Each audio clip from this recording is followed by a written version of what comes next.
इसके अलावा को आपके पास गले के लिए कोई दवाई हो, गले के लिए जिससे टॉन्सिल्स भी ठीक हो, ठीक है, बच्चों को अक्सर नजला जुकाम और खांसी लग जाती है, लंग्स प्रॉब्लम भी ठीक हो, ताकि ये पूरा सिस्टम ठीक होगा तो बच्चों की सेहत बढ़ेगी। हाँ साहब, उसके लिए बड़ा कमाल का नुस्खा है। जो लोग तिब करते हैं या जिनके मतलब अच्छे चलते हैं, कोई ऐसा मतलब नहीं होगा कि जिसपे ये मेडिसिन पड़ी ना हो।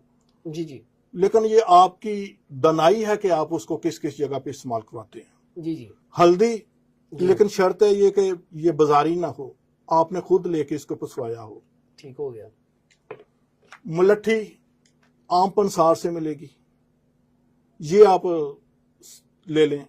और तीसरी चीज सौंफ, हल्दी मुलट्ठी सौंफ बराबर वजन, इसको पाउडर करके घर में रख लें। ठीक है।